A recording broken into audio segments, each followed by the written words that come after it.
Hi Ruth, thank you Hiya. for being willing to do a bit of a report for the council. I appreciate you coming in and being willing to do that. I've got some questions here that I've prepared, and if you'd answer them for us, that'd be fantastic. Sure. How have you found coming back to New Zealand and working on the home side? Well, I think like most of us, when we come back from the field, we leave a bit of our heart behind. So there's always a struggle adjusting back when we have dreams of being somewhere else. But at the same time, coming back to New Zealand at this time has been good for spending time with family and developing connections at church. But it's also been good to be part of the home side team here. I think we've got a great team, great bunch of people bringing different gifts and working well together. So it's great to be a part of that. Yeah. So how is working on the field different to working on the home side for you? I think on the field, I've always been working with a multiplicity, is that the word, of cultures. I've seldom been, I've seldom had another Kiwi to work with in the office context that I've worked with. And so here, we're Kiwis with lots of different flavours rather than lots of different cultures with those different flavours. So that's. And I guess you're working into a culture in the Philippines that is not your home culture, whereas we're working in the culture we. That's right.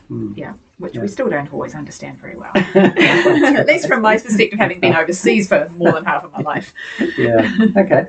So what have been some of the highlights of the last few months for you? I think the biggest highlight has been seeing the Japan Prayer Network get established. We've got a good core group of young people coming along to that. And fantastic. Yeah, even there's been a couple who have gone to Japan, but they will still make the time to join us for that and contribute their perspective now so that like they're Tessa there. And Tessa and another guy, Richard, who'd been coming along right from the beginning. All of a sudden I discovered, hang on a minute, you're in a different room with Japanese background. It's like, are you in Japan? He says, yeah, he's there with a different with a government program, I think it is.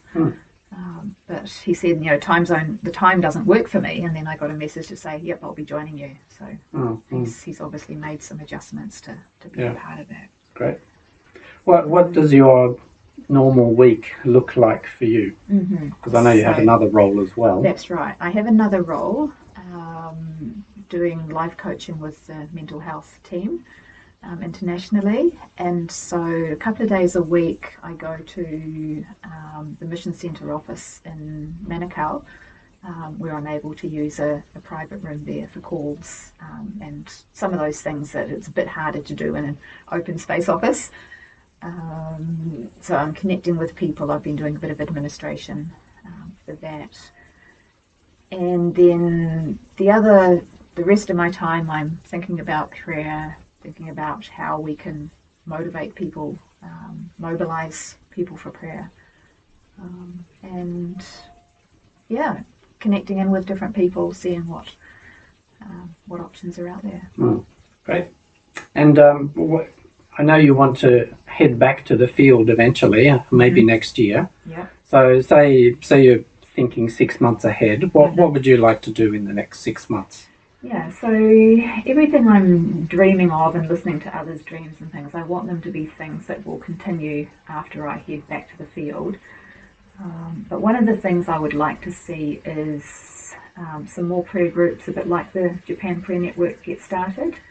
I'm doing a couple of surveys at the moment, and in one of those there is a question about whether people would want to meet for prayer, based on countries, a bit like the Japan Prayer Network. And I've had 5 responses. People want to pray for the Philippines, for Cambodia, for Japan, for Muslim ministries, and for whatever something else is that doesn't come to mind. So we've got people out there wanting to be part of these groups. So seeing more people come together with similar interests and get something started would be fantastic. Yeah. You just got to find leaders for all of these groups. Just finding leaders for them and people with schedules that will coordinate to make it happen. So yeah, it adds an extra dimension to want to hand over, have everything able to be handed over, rather than just starting something that'll drop 6 months' time. Yeah. Great. Yeah. All right, terrific. Well, thank you for sharing with us. Thank you.